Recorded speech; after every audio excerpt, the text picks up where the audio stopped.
மலையகத்தில் தொடர்ச்சியாக பெய்து வரும் மழை காரணமாக மேல் கொத்மலை நீர்த்தேக்க பகுதியின் 3 வான்கதவுகள் இன்று காலை திறந்துவிடப்பட்டுள்ளது. மேல் கொத்மலை நீர்த்தேக்கத்தின் அதிக அளவிலான நீர்மட்டம் உயர்ந்துள்ள நிலையில் நேற்று காலை முதல் மாலை வரை 2 வான்கதவுகள் திறக்கப்பட்டுள்ள நிலையில் இன்று காலை ஒரு வான்கதவும் திறக்கப்பட்டு மொத்தமாக 3 வான்கதவுகள் திறக்கப்பட்டுள்ளன. நுவரெலியா, அம்பகமுவ, கொத்மலை, வலப்பனை போன்ற பகுதிகளில் அதிக அளவிலான மழை பெய்து வருவதுடன் பலத்த காற்றும் வீசப்பட்டு வருகிறது.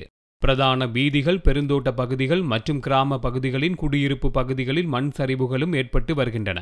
இதுவரை நுவரெலியா மாவட்டத்தில் 3 பிரதேச செயலக பகுதிகள் 291 குடும்பங்கள் இடம்பெயர்ந்துள்ளன.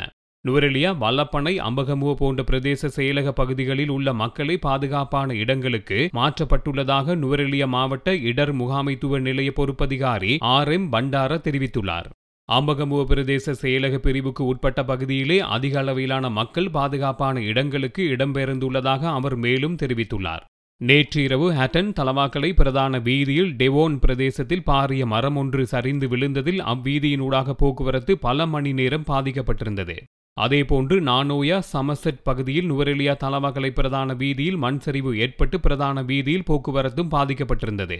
மேலும் லிந்துள்ள போலீஸ் பிரிவுக்கு உட்பட்ட வால்ட்ரீம் தோட்டத்தில் குடியிருப்பு ஒன்றின் கூரைகள் காற்றினால் அல்லுண்டு பலத்த சேதத்துக்கு உள்ளாகியுள்ளது. இதேவேளை அக்கரப்பத்தனை பிரதேச சபைக்கு உட்பட்ட பிரதேசத்தில் புதிதாக அமைக்கப்பட்ட 5க்கும் மேற்பட்ட வீடுகள் மண் சரிவினால் பாதிக்கப்பட்டு அங்குள்ள மக்கள் பாதுகாப்பான இடங்களில் தங்க வைக்கப்பட்டுள்ளனர்.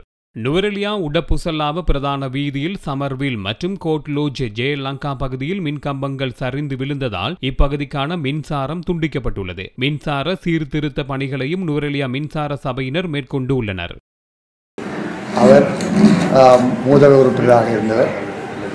பழைய